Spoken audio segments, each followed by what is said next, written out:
Par conséquent, il n'y a qu'un seul salut, c'est la connaissance directe. Et aucune paresse ne pourra nous dispenser de cet effort. Il faudra absolument acquérir la connaissance directe. À formation égale, la vérité triomphe.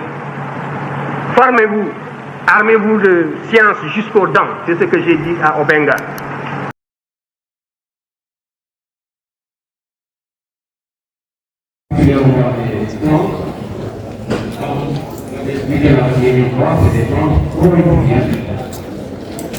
Qui sont à la base de la fixation de l'énergie solaire essentielle. C'est ce qu'on appelle la photosynthèse.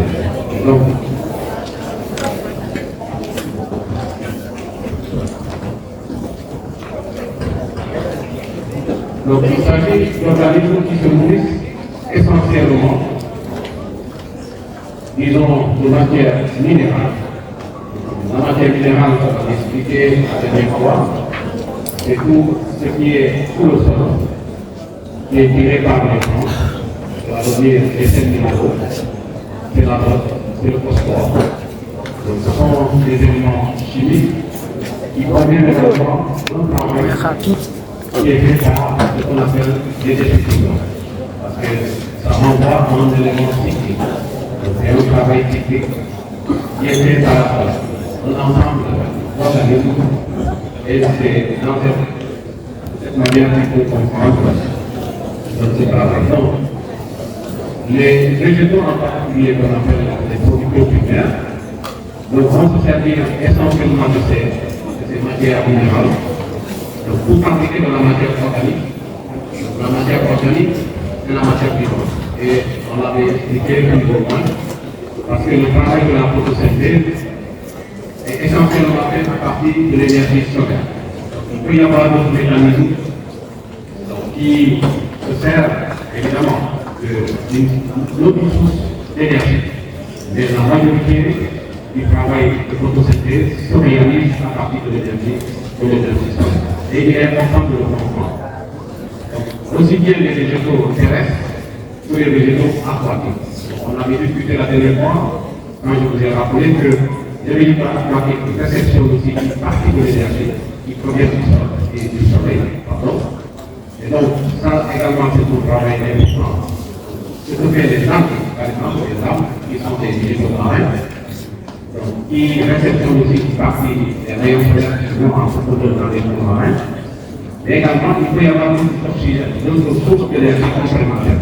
Parce que dans les fonds marins, il y a aussi des courants chauds.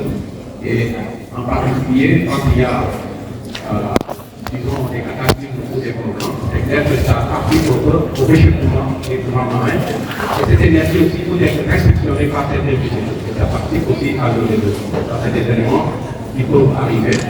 Ça veut dire que cette photosynthèse est liée simplement à l'utilisation du dioxyde de carbone, qu'on appelle généralement le CO2, plus parfois CO2, donc avec l'énergie lumineuse, et c'est tout ce composé qui fait que la photosynthèse se fait, en particulier le protéine ou les végétaux. Vous avez des questions? Donc, on est prendre le micro.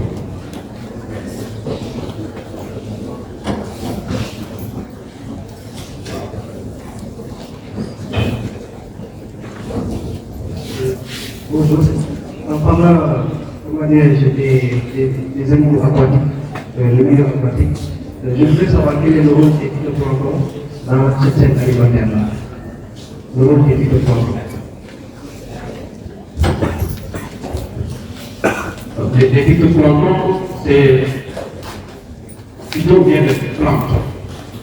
C'est des petites plantes qui se situent dans les fonds marins. Okay?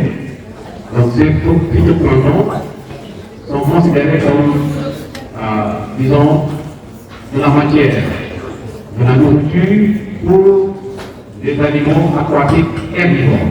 Parce que n'oubliez pas aussi que dans les fonds marins, il y a des poissons qui ont un régime herbivore, qui se nourrissent d'herbes. Donc les phytoplanctons sont essentiellement utilisés par ces animaux. Donc c'est des poissons, ce n'est pas seulement des poissons parce qu'il y a une biodiversité importante dans les fonds marins. Donc les mammifères marins, la plupart des mammifères marins, ce sont des carnivores, d'autres aussi sont des herbivores, qui se nourrissent aussi des phytoplanctons. Donc il y a une diversité de phytoplanctons. Donc pour répondre à la question, c'est pour dire qu'effectivement, les phytoplanctons sont considérés comme des producteurs primaires dans les fonds marins. C'est à l'image des herbes, ou l'eau terrestre, ou des plantes avec des feuilles et autres parties qui constituent. Donc il est important de considérer comme ça. Donc, on joue le même rôle que les herbes et les plantes au niveau de la partie continentale. C'est important. Vous surtout pas me 500 quoi. D'ailleurs, je vais expliquer la dernière fois le rôle des biens marins et des récifs. Des poissons. Donc, les biens marins, c'est des fonds marins qui sont souvent colonisés par des plantes aquatiques. Analyse bi xanaa ñaari góor la. Analyse bi ñaari góor Selon la pénétration de l'intensité de aywa ñaari taw benn bi am ñaari 500 dama nga war a léegi kañ nga koy libéré. yow parce que lii ba léegi jeexagul sax est-ce que dama ko indi ak li nga mën a li nga 2000 laa yow en fait kii bi anglais booy 300 lañ ko jëlee moo tax xam naa du ma ko jëlaat la disponibilité. laa koy 300 la ko jëlee kan moo def plus 300. moo la moomoo da ngay sédd après su ma C'est que une période de l'année, les fonds marins projettent actuellement une certaine partie des 2000 marins qui sont constitués essentiellement de phytoplancton et des algues qui se retrouvent au niveau de la plage. Donc en général, c'est des algues annuelles parce que c'est des végétaux qui ont un cycle de vie agricole. Donc c'est comme des herbes annuelles. L'herbe, donc ça se développe dans les premiers pluies. Donc peut-être un cycle de vie de 3 ou 4 mois, à partir du moment où il n'y a pas de pluie, les herbes vont mourir. Donc ça c'est important aussi à comprendre. Donc c'est des éléments qui ont un cycle de vie assez court. Donc ici l'essentiel de ce qu'il faut retenir, c'est le fait que les phytoplanctons renvoient essentiellement à des plantes aquatiques, donc dans les fonds marins, et même aussi dans les lacs. Ce n'est pas seulement dans les fonds marins océaniques, mais en général dans les lacs, dans les étangs, etc. Il peut y avoir des phytoplanctons. Et donc, ça c'est des choses qu'il faut retenir. Et donc, le travail des plantes en général, donc, qui fait que les plantes fait de la photosynthèse, c'est un travail photosynthétique qui capte au moins 1% de l'énergie solaire. Ce n'est pas toute l'énergie solaire qui est utilisée par les plantes. Parce que vous savez qu'il y a une perte énorme d'énergie solaire. Donc les plantes utilisent une certaine partie, évidemment, pour se développer. Donc le fait que la plante est en mesure de transformer l'énergie pour faire de la production, c'est ce qui amène l'appellation de autotrophie, donc autonome, trophie, cela veut dire qu'il produit lui-même ou elle-même, c'est la plante, donc de la matière. Donc ça c'est des éléments importants. À côté vous avez les hétérotrophes. Les hétérotrophes, donc, qui sont le contraire de autotrophes, parce que les hétérotrophes dépendent des autotrophes en général. Donc l'hétérotrophe n'est pas en mesure de produire de faire de la production, de la transformation, mais l'autotrophe est en mesure de faire de la production. Donc l'autotrophe, c'est la plante qui fait de la fabrication de la matière organique, parce que le processus est assez simple, peut-être complexe à expliquer, mais le fait que la plante puisse utiliser toute la matière organique, toute la matière minérale pour fabriquer toute la partie végétative. Donc la partie végétative de la plante, c'est la partie aérienne que vous voyez avec ses feuilles, etc. Et en général, les autres organismes vivants consomment soit une partie de la plante, les feuilles ou les fruits ou autre chose. Donc ça, c'est des éléments qui proviennent du fait que la plante arrive à faire de la production et fabriquer donc, toutes ces parties qui sont consommées par les autres animaux. Et les hétérotrophes renvoient en général à des herbivores ou alors à des carnivores. Parce que les deux groupes ou les deux catégories font partie des hétérotrophes. Ces catégories ne peuvent pas produire de la matière. Par contre, ces catégories peuvent utiliser la matière fabriquée par d'autres organismes vivants. C'est l'essentiel de ce que je voulais rappeler ici. Donc, par rapport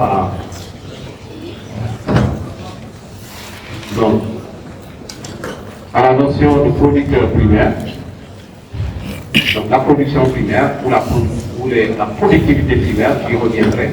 Mais déjà la production primaire, les producteurs primaires, ce sont ces organismes-là qui sont en mesure de produire. Et donc, le travail de photosynthèse est assez complexe, parfois c'est simple, mais c'est un mécanisme chimique, comme je l'ai expliqué tout à l'heure, qui fait participer plusieurs éléments, donc qui sont mis en combinaison, et c'est cela qui permet simplement à la plante de pouvoir produire ce qu'elle produit. Donc dans les milieux marins, c'est le même processus. C'est vrai que c'est des éléments au début pas beaucoup, mais c'est le même processus parce que les algues sont des organismes végétaux qui font le même travail. Donc les animaux qui consomment la matière organique, qui transforment cette matière organique en une autre matière organique, donc c'est là où il y a une différence donc, entre les consommateurs, parce que là on va retrouver plusieurs types de consommateurs. Contrairement aux producteurs primaires, ici c'est les producteurs secondaires qui peuvent être différenciés donc, en fonction de leur régime alimentaire. On le verra un peu plus tard. Parce que dans les consommateurs ou les producteurs secondaires, donc on aura une partie donc, qui concerne les herbivores, qui sont des consommateurs. Il y a également des carnivores, qui sont également des consommateurs. La différence est que les herbivores consomment des plantes et les carnivores consomment des animaux. Donc, au niveau des carnivores également, vous pouvez avoir plusieurs catégories. C'est pourquoi il y a carnivores de premier degré, carnivores de deuxième degré, carnivores de troisième degré. Ça dépend là de la spécialisation en termes de régime alimentaire. Donc, parce qu'il y a des références alimentaires de certains organismes vivants, y compris l'homme. L'homme choisit ce qu'il consomme. Donc, c'est pourquoi, donc, à ce niveau, il y a une certaine catégorisation. Donc, le régime alimentaire des organismes hétérotrophes donc, est important à comprendre parce que ici, vous comprenez aussi, en général, quand on parle du suffixe trop, il renvoie au grec, donc c'est l'abonné se nourrir, simplement. Donc, que ces termes-là ne vous mettent pas en confusion. Mais ça vient du latin ou du grec, donc qui renvoie à nourrir ou boire, simplement, se nourrir aussi, qui vient du latin. Donc, herbivore, descriptivore, donc il renvoie à des termes comme ça. Donc, ou alors le suffixe phage, hein, chronophage, okay, frugivore, etc. Donc ça c'est des termes que vous allez rencontrer souvent dans l'analyse des régimes alimentaires ou alors disons des chaînes alimentaires. C'est un vocabulaire peut-être nouveau ou pas nouveau pour vous, mais je pense que c'est important de nous rappeler. Donc il s'agit de voir entre la partie qui est consommée et on ajoute le suffixe or, phage, etc. Donc, quand on prend le fruit, on dit frugivore. Donc, c'est important de pouvoir peut-être la connaissance. Donc, cela permet de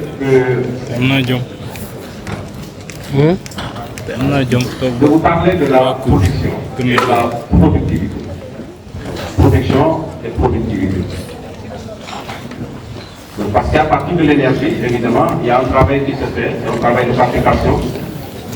Et donc l'énergie qui traverse tout un écosystème, vous savez que les rayons solaires arrivent et que l'énergie peut être reçue par n'importe quel organisme à la surface de la Terre. Et c'est cela qui est à la base de la production de la biomasse. Donc la biomasse, si vous voulez, bio vient de vivant. Et masse, c'est le poids. Donc c'est la masse, en fait, de la matière vivante. Ce qui convient d'appeler biomasse.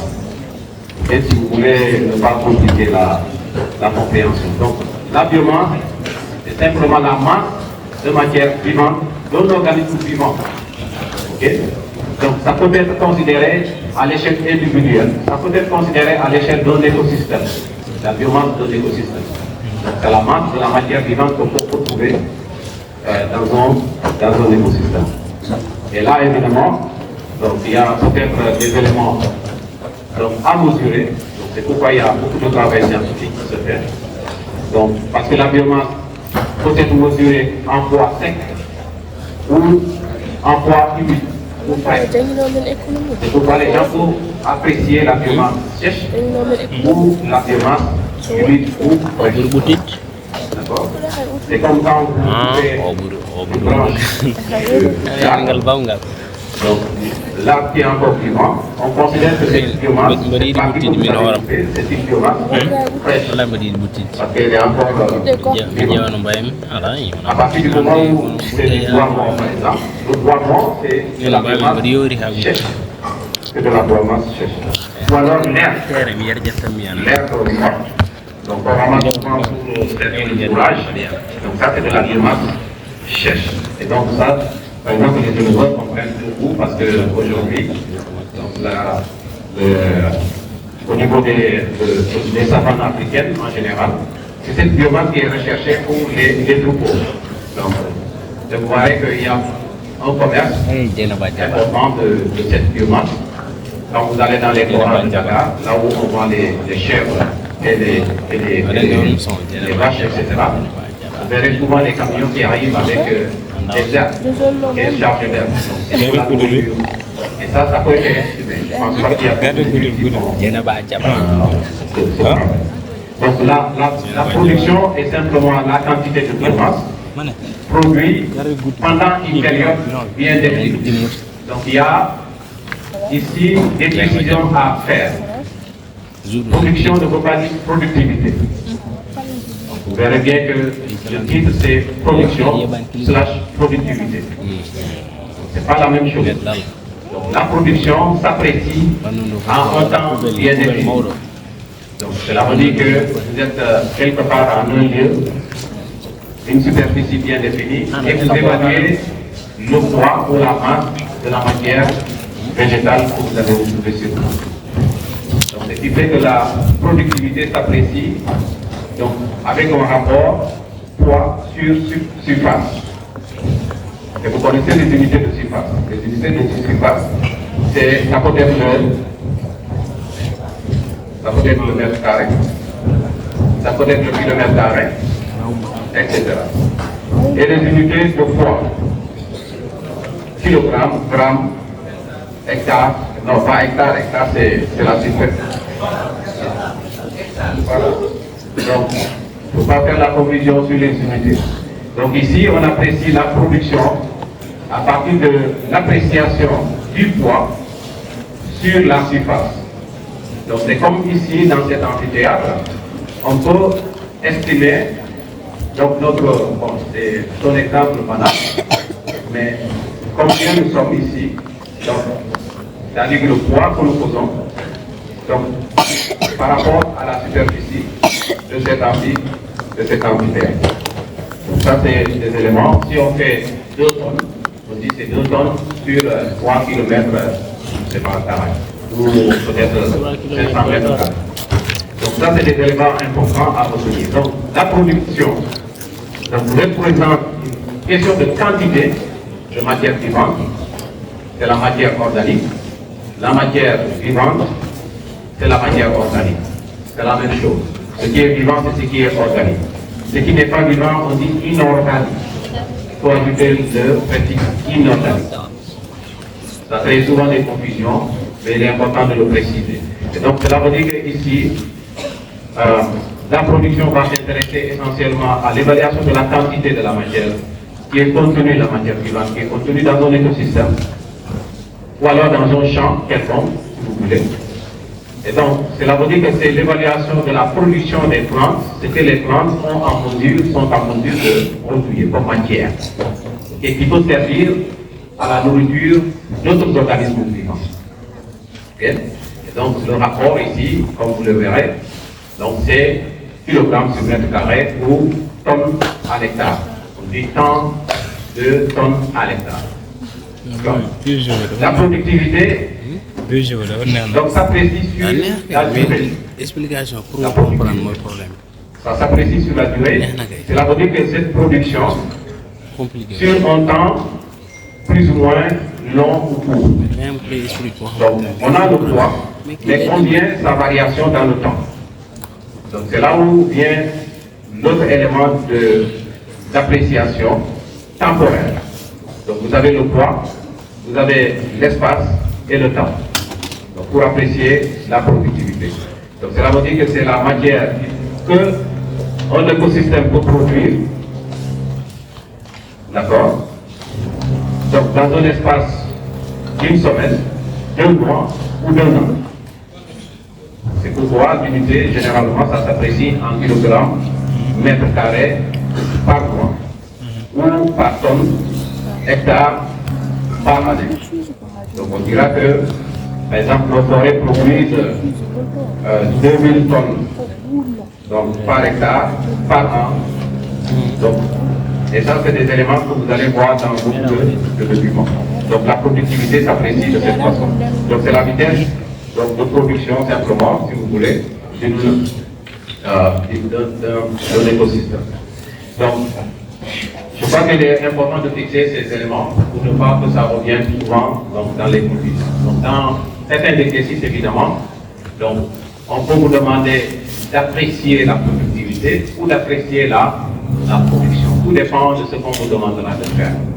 Donc il y aura des données et à partir de ces données, on peut vous demander donc, de faire un petit raisonnement sur donc, la production ou la productivité, ou les deux en même temps. C'est possible parce qu'à partir du moment où on connaît des unités donc, qui renvoient à la production, on peut réduire la productivité donc, dans le temps.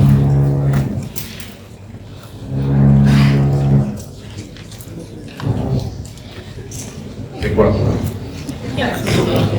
Des travaux.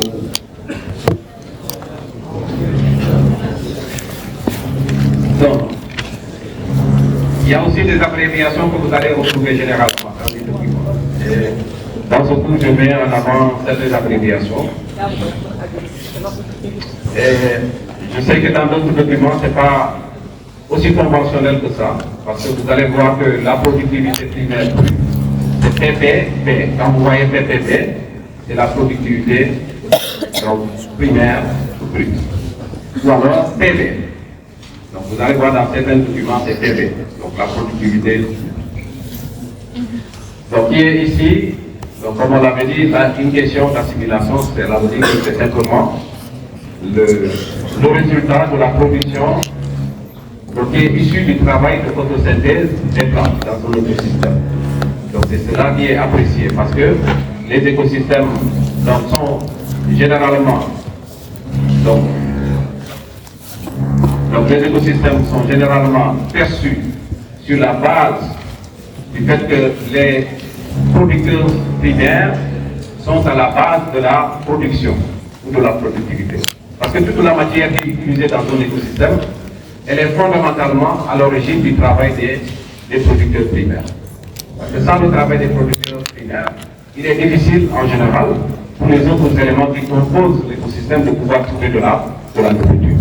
Et donc c'est ça qui fait que dans un travail de ce genre, donc les gens apprécient généralement pour évaluer la richesse d'un écosystème. Donc on part donc, de l'appréciation de la production ou de la productivité pour voir dans le temps, comme on l'a vu déjà donc, dans les cours précédents, l'évolution de l'écosystème ou les dynamiques. Parce que cette production ou cette productivité est susceptible aussi de dynamique en fonction des facteurs en place. Donc, un champ peut produire tant de biomasse cette année. L'année suivante, la biomasse peut dégringoler ou augmenter. Tout dépend. Donc, des facteurs qui ont été en tout cas mis en avant. Donc, ça, c'est des choses que vous allez rencontrer en général dans certains documents. Mais également, rappelez que la productivité, qui est ici appréciée par le fait que les producteurs qui sont des plantes ouvertes donc, sont mis en avant. Cette productivité ou cette production est utilisée par la suite.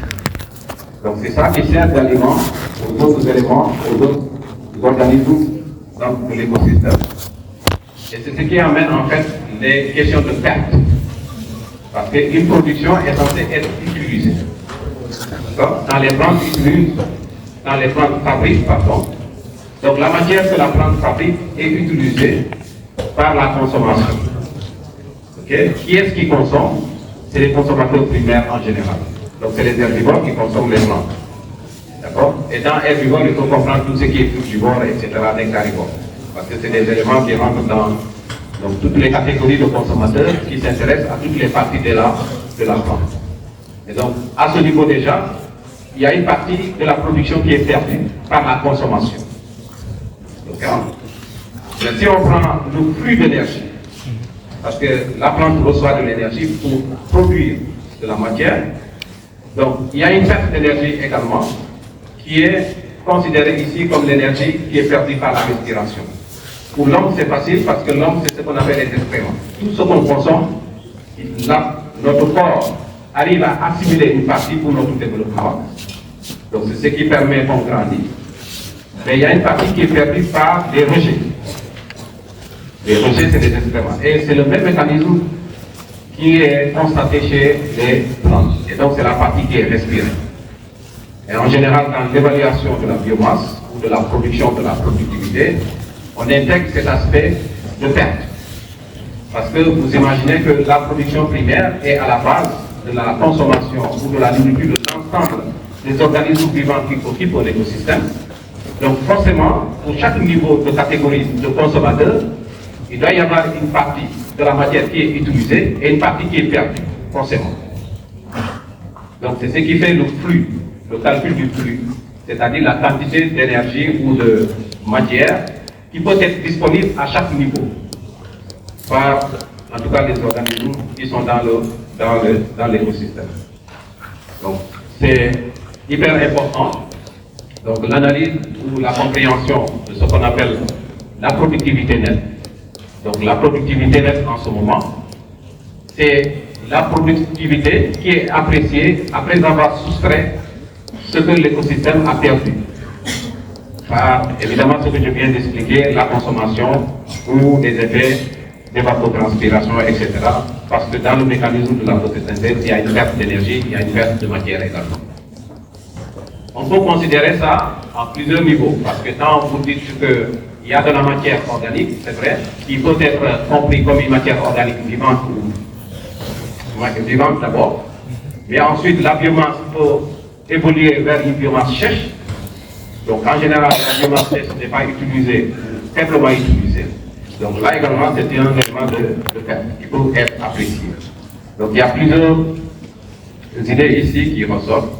Donc, par rapport à l'appréciation de la productivité nette ou de la production nette. Donc il faut considérer les deux dimensions. On peut apprécier la production nette. Donc cela veut dire qu'ici, on a une production, donc le poids, donc la masse de la matière sur une superficie bien définie.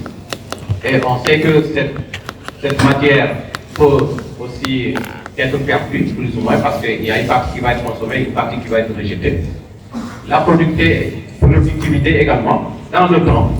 Donc, parce que la vitesse de la production peut aussi diminuer en fonction de tous les consommateurs qui vont utiliser cette masse, cette matière. Donc c'est là où il est intéressant de voir en général, donc quand il y a une production primaire au départ, qu'est-ce qui arrive donc, quand on analyse une chaîne alimentaire. Donc on le verra plus tard.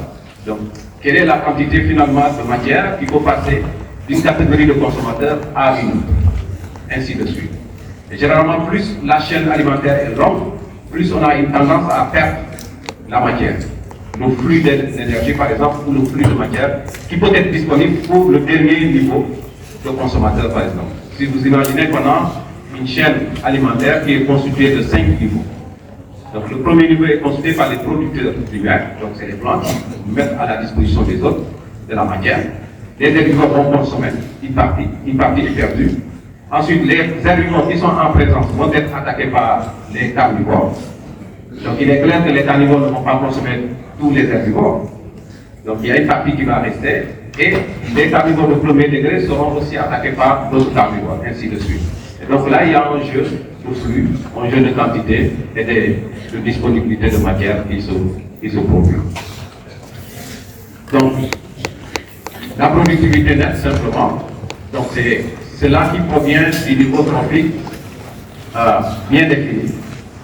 Donc on reviendra sur le niveau trophique, c'est les organismes qui composent au même niveau donc, dans la chaîne alimentaire.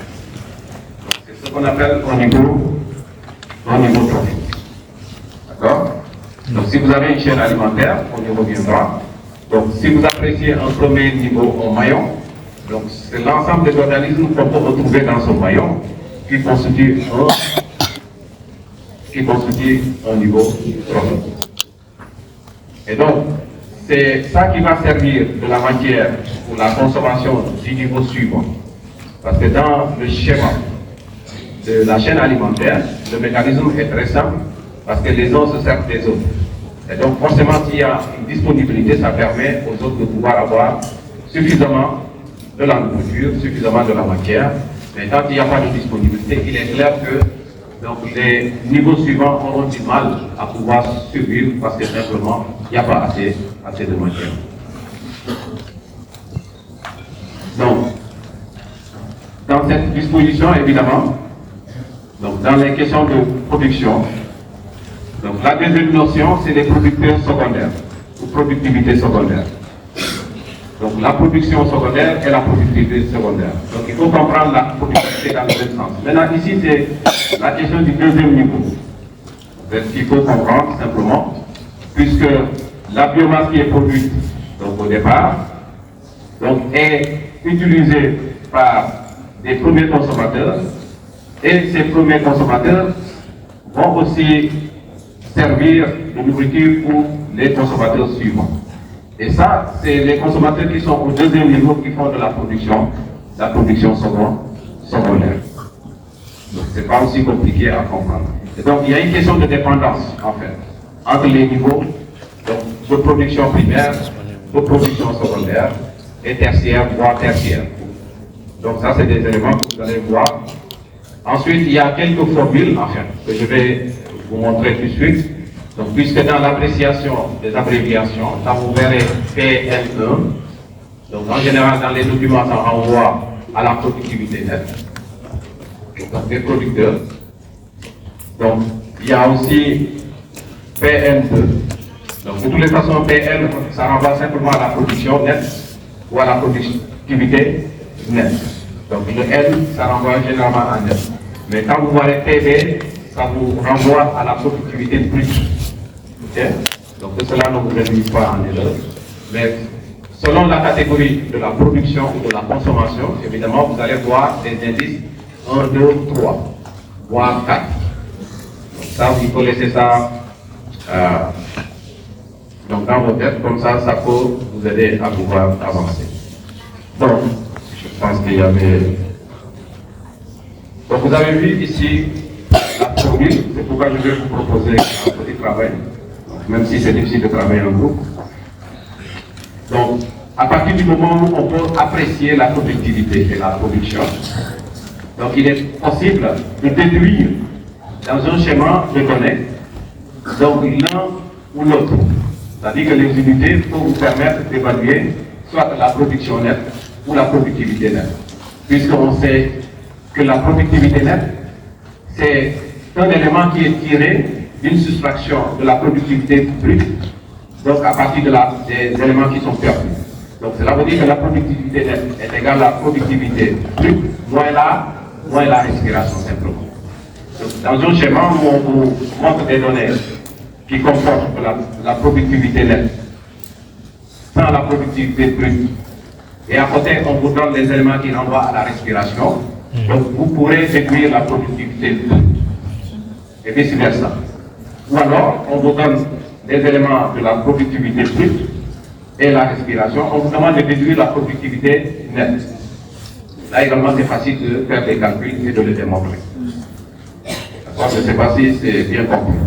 En tout cas, si c'est bien compris, vous propose de prendre 5 minutes pour réfléchir sur ce que je vais afficher là. Donc c'est des données qui sont tirées dans l'écosystème quelconque.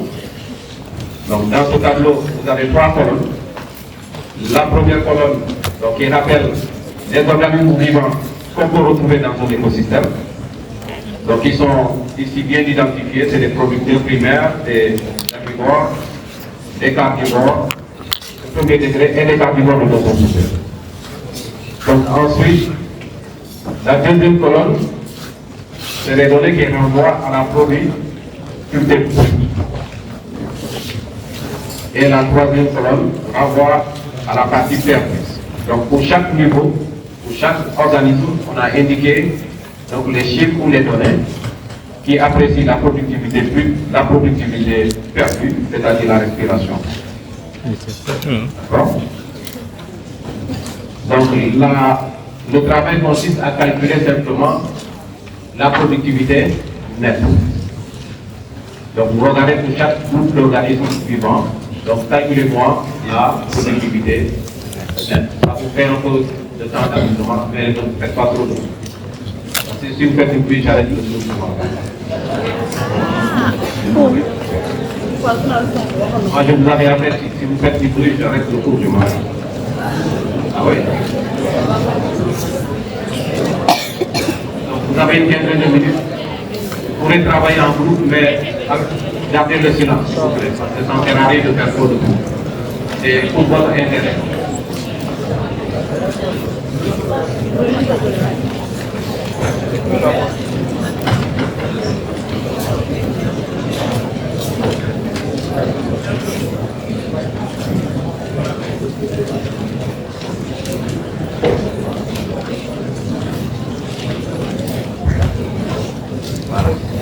Vous savez la formule qui est là, la formule de la calcul. Pour ceux qui n'ont pas suivi, donc la formule c'est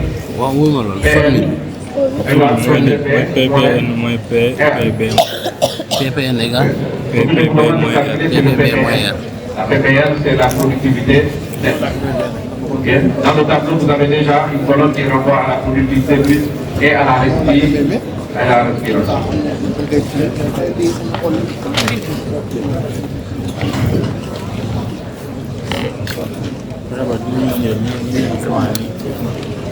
Ya bouillon. Yere. Ya bouillon. Ñëw ni de ñëpp la ñu am.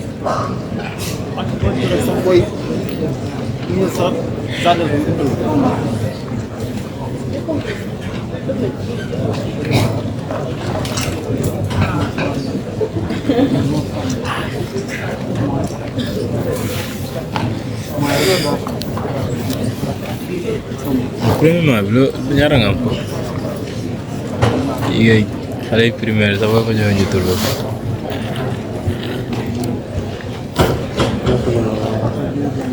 non 900 000 mooy kii mooy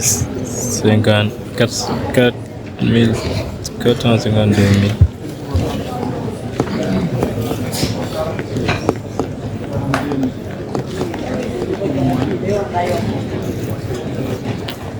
waaw dem ma romb ko mu téye Bidikola. femme bi ci ginnaaw. ma romb mu téye Bidikola. mu téye Bidikola. Bidikola. man ñàkk ko si. ma ne ko lii est-ce que amul njëriñam ñu dee baax na ci góor am góor. Bidikola kan la si. kii di wax ñu si ginnaaw te mu ne ko kii si ginnaaw ma ne ko lii baax na ci góor di ci góor ngóoro ma ne ko ah ma ne ko Mari. kii yàlla yow ah. man de mu ne su amee jëkkër dina ko jox ma ne ko kon dina la ndey rey ko de.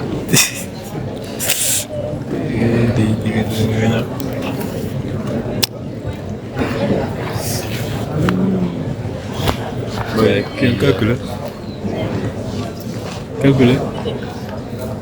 moom laa nekk di def.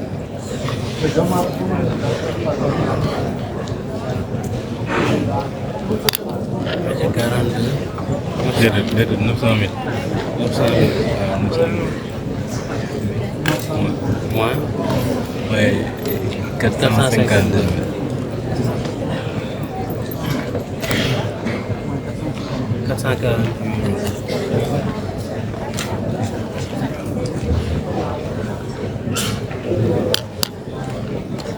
42.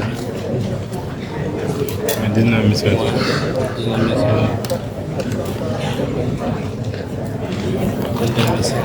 Hein? 22 500.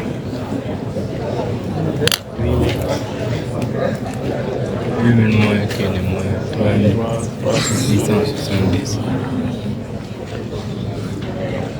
43. 4330.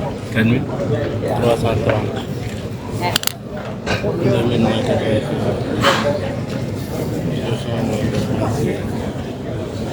104.